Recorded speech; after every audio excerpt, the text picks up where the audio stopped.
So I recently ran the ANZ Digital Twin Summit for the second time, and technically for about the fifth time.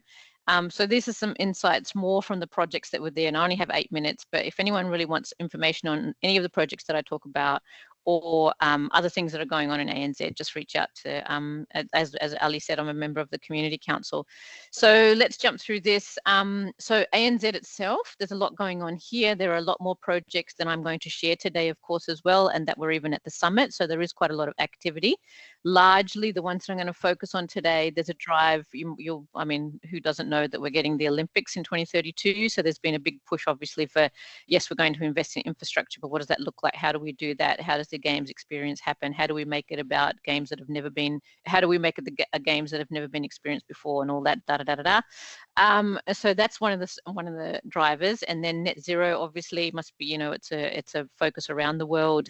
I like to refer to it rather as net positive. Why can't we focus on that? And then there's various legislation and pieces of not mandated, but just pieces of, I guess, policy that are coming out. And one of them is the security of critical infrastructure one, which is a little bit older, but it's just the culmination, I think, of the fact that we can do more in terms of data and pulling it together. There are some mandates, not mandates, but there are some drivers that are pushing it along as to why you might want to do things differently or better. And then that's coming under the policy side, is just sort of aligning with that quite nicely. The first one is actually, they've changed the organization name just today. so the image that I've got there in the video that we're just playing in the background, I'm pretty sure it doesn't have any sound. It's just for 15 seconds. Oh, no, it does. Hello. Let me just turn the sound off. Then I can't play it anyway. I should play. I don't know. There we go. It's moving. No, it already finished. God, I'm bad at this presenting thing. Here you go.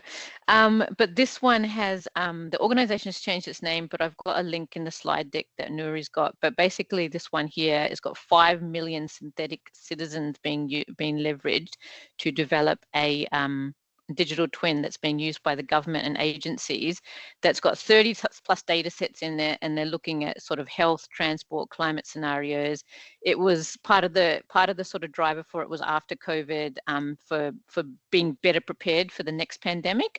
There was also some work, I believe, done on carbon pricing related, like carbon sequestration and pricing. But basically it's to run what if scenarios in hours rather than days and months, and basically the government and other organizations can use it. And that synthetic, the element, which is the make-believe 5 million people, the synthetic citizens, is the key here. And the other thing is that it's built totally, and I know the guy that actually leads the team that built it. It's actually called, the ALMA stands for Aotearoa Large Scale Multi-Agent Simulator, and that's exactly what it is. It's a simulator, and so it's the basis of it, though, the build is around having open AIs, because a key element of it is, like I said, for government and other agencies to be able to just plug into it and then leverage the data. So again, there'll be a link in the deck, but have a look at that. It's the organization's now called PHF Science. There was a bit of an amalgamation of Crown Research Institutes in New Zealand, so they just changed their name today, interestingly, but they haven't changed obviously the old videos.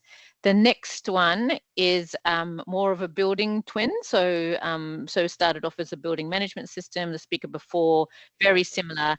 The building itself, the photo doesn't do it justice, but it's actually designed based on the Glasshouse Mountains, which are sort of really, really famous in Queensland. So this is in Queensland. That was, the other one was from New Zealand.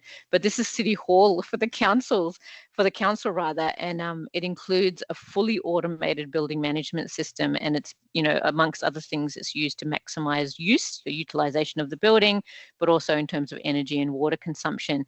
This is what one of the speakers at the summit referred to as a tech-driven twin, so very much around data and predictive maintenance for asset monitoring and management. But the council itself, and the link that I've shared in the deck, is looking at a range of twins as part of their smart city framework, it's called.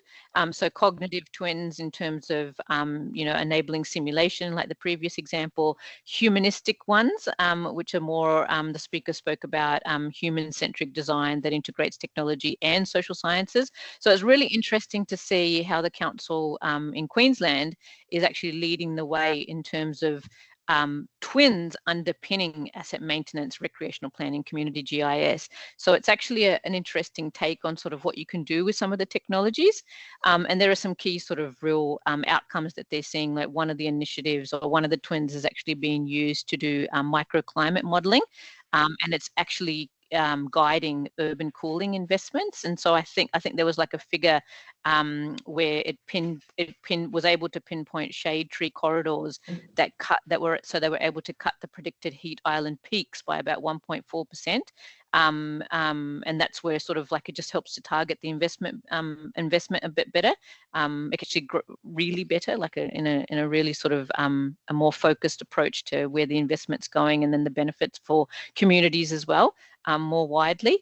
The other key element of this one is they've moved away very much from file transfer, so in terms of sharing data, to actually live data services. So that's some of the sort of infrastructure that underpins this. This one is again Queensland. So this one is interesting. It's taken a few years to come to fruition. So the image on the left is that they're basically putting in a cross river rail in Brisbane. So this is Brisbane, and the project, though, that's the sort of data side, is called a digital network approach, so Project DNA. And the idea was that the strategy being to integrate digital technologies and data throughout the project life cycle. So it involved creating a digital twin of the project using 3D modeling and BIM and GIS, as well as other technologies. And the idea is that it's about all stakeholders that are involved, or majority of them.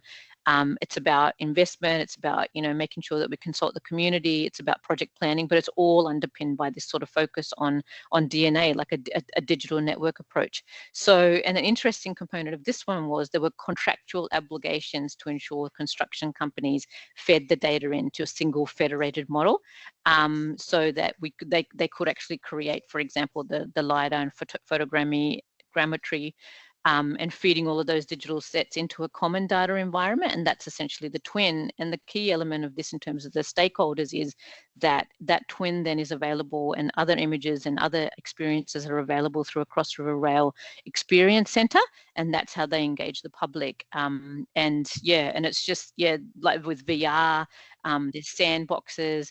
I think it manages something like 20 to 25 million assets, and the data is refreshed every 3 to 4 hours. I think it's like 4 to 5 hours. So very, very much focused on impact, and that was the focus behind the sort of the ROI narrative. And it was very much around to unlock future funding. They actually focused very much on the costs that could be saved, like the savings, obviously. So cost avoidance numbers were used, and the community engagement element. Next one, we go back to New Zealand. This one's one that I've spoken about before, but more recently, leveraging the Bloomberg Global Mayors Challenge, they were able to significantly improve the underlying digital city model. And this is the one where you can't really see it in this image, but I couldn't get a working one going. But it's basically to engage stakeholders like councillors and the public around sea level rise, and so the impacts of climate change. So this one's got real-time data feeds through tides, for traffic, for air quality, for it's built on a gaming engine. There's VR walkthroughs. There's a key component of this was governance. So mana whenua, which is people of the land, so the First Nations peoples are represented on the data custodian panel. So it's actually trust by design, which is a real core component of leveraging data in New Zealand, and should be elsewhere. And the technical side, so Build Media's sort of back end converts GIS and BIM into lightweight mesh for being able to put it in the VR implementation or a VR setup. But very much at the moment, yeah, it's one that's been coming for a while, but very much at the moment, the new release is a big improvement, and they're working on the next iteration. And again, there's a link in the slides that'll be shared to where you can find out more. The next iteration is what they've been doing around city development tools. So this is for one purpose, and the other one is very much about the Wellington City Council staff being able to access the model without needing that gaming software. And so just last slide is the takeaways for people on the call. You know, it's very much the ANZ is moving from the shiny things, and I talked about this at the summit, having been involved since 2019 in the digital twin space in ANZ, very much moved away from the things that are shiny and needing to have one to actually measurable impact. And these are sort of the key takeaways that I want people to sort of really think about, especially the one around embedding trust early, definitely with your communities and other key stakeholders. And just to reiterate, this isn't all that's going on, but it's just a snapshot of just some sort of different examples of governance, of using synthetic data, of you know, the engagement with the communities around the BIM still being key in BIM and GIS, but leveraging that as a base to do so much more. And the technology is evolving, the data is there, and now we're seeing the use cases that are really resulting in impact because people are really starting to focus on that outcome. And I'll leave it there.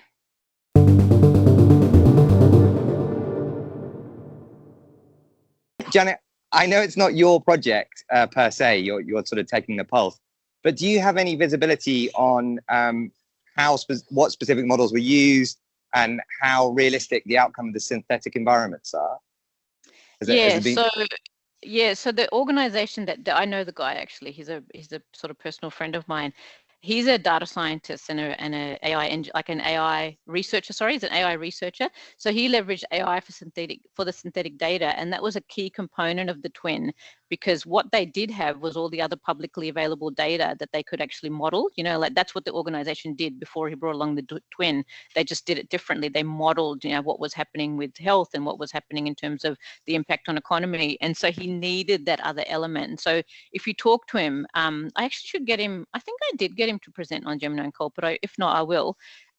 He built it from the ground up, the twin as well. This is not Unreal Engine or whatever, that the gaming system, and it's not like you know, not an AWS stack, but the synthetic data was generated via AI, and it was a key component of him being able to sell to internal stakeholders what he was thinking of doing and building it from the ground up.